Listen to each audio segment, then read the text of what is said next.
Iya. Bidarnya ada, Mbak? Ada. Oh iya. Silakan masuk, Ya, silakan duduk. Saya tutup pintu dulu Iya. ya.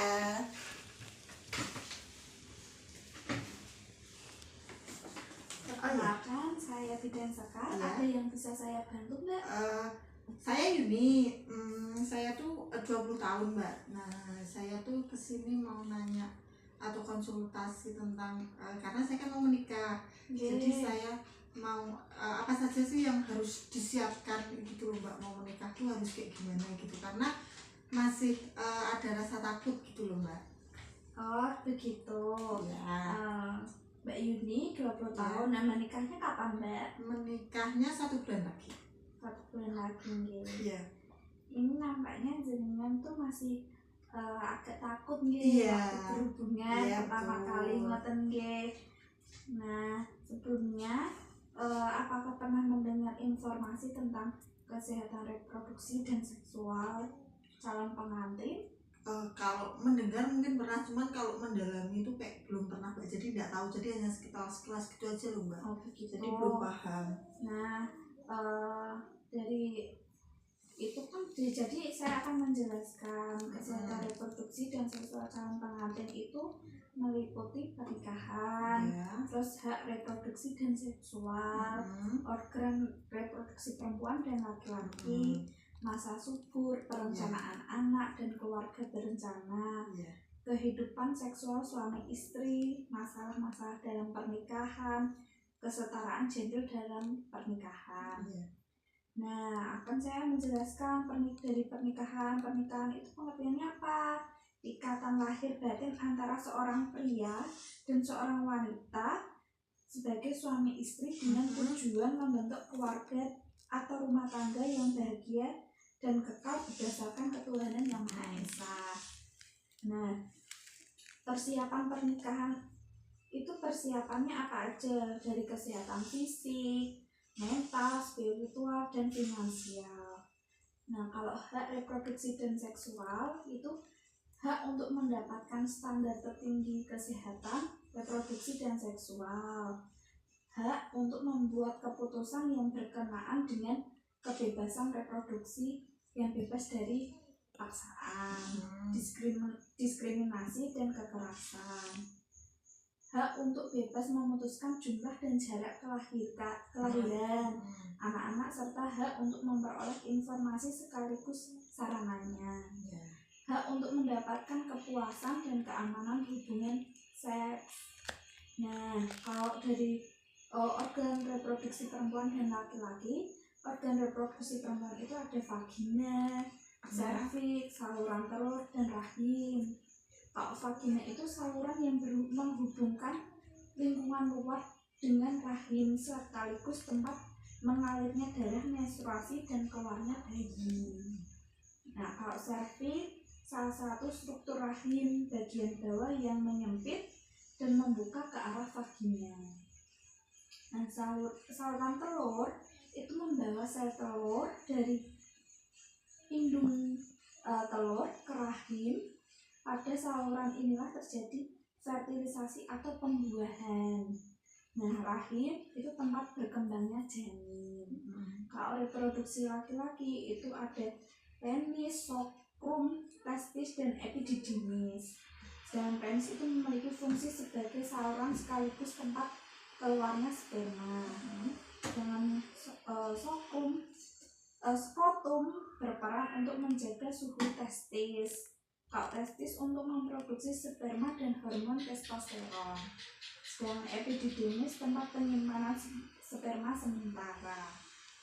Nah, masa subur, perencanaan anak, dan KB itu masa subur wanita terjadi sekitar 12-16 hari sebelum masa haid berikutnya. Dengan kata lain, rata-rata wanita mengalami masa subur di antara hari ke-10 sampai hari ke-17 setelah hari pertama menstruasi terakhir. Namun hal tersebut berlaku bagi wanita yang memiliki siklus teratur 28 hari. Nah, kalau perencanaan kehamilan itu melakukan pemeriksaan kesehatan prakonsepsi, mengkonsumsi vitamin B prenatal, menghentikan kebiasaan yang tidak sehat, terus mendiskusikan kesiapan fisik, psikis, dan finansial keluarga. Sedangkan keluarga berencana itu penggunaan alat kontrasepsi sebagai penundaan kehamilan. Nah, mengatur jarak kehamilan dan menghentikan atau mencegah kehamilan dengan tujuan kesejahteraan ibu dan keluarga. Nah, kehidupan seksual suami istri, kehidupan seksual sehat dan aman harus diperhatikan, bukan hanya sebatas kontak fisik saja, namun bisa memberikan efek positif bagi kehidupan suami istri, antara lain kualitas dalam berhubungan, sama-sama mendapatkan kepuasan, saling berinisiatif, rutin berhubungan namun tidak terlalu sering, memperhatikan norma dan etika dalam berhubungan. Nah, masalah-masalah dalam pernikahan itu biasanya kesiapan pernikahan diantaranya adalah kesiapan menerima permasalahan yang mungkin muncul dalam pernikahan dan juga cara mengatasinya. Itu diantaranya perbedaan pendapat antara orang tua dan anak, terus masalah keuangan, terus kurangnya kepercayaan atau rasa hormat pada pasangan, perbedaan pola asuh anak, dan kekerasan dalam rumah tangga, terus belum memiliki anak, intervensi mertua, dan komunikasi. Nah, kalau kesetaraan gender dalam rumah tangga itu bentuk kesetaraan gender dalam cinta kasih. Nah, ini sambil saya catat nggak apa-apa ya, Mbak? Ya.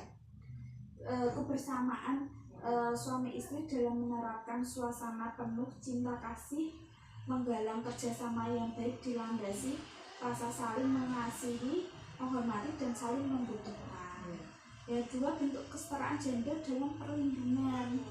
Nah, yang dimaksud itu kebersamaan suami istri dalam melindungi anak-anaknya yang baik anak laki-laki maupun anak perempuan dengan cara yang sesuai dengan perkembangan biologi dan perkembangan psikologisnya. Nah, bentuk yang selanjutnya bentuk kesetaraan gender dalam keagamaan. Nah, yang dimaksud kebersamaan suami istri dalam mengembangkan kehidupan keluarga yang menghayati, memahami, serta melaksanakan nilai-nilai agama dengan penuh iman dan takwa kepada Tuhan Yang Maha Esa. Nah, yang terakhir bentuk kesetaraan gender dalam sosial. Yang dimaksud memberikan kesempatan kepada pasangan atau seluruh keluarga untuk mengembangkan dan menanamkan nilai-nilai luhur budaya bangsa yang beraneka ragam dalam satu kesatuan. Nah, dari apa yang sudah saya jelaskan, mungkin ada yang ditanyakan, Mbak? Ini kan tadi sebagian sudah saya catat. Nanti saya coba baca lagi di rumah. Nanti kalau misalkan saya kurang jelas, saya kesini lagi atau saya hubungi via telepon aja, Bu?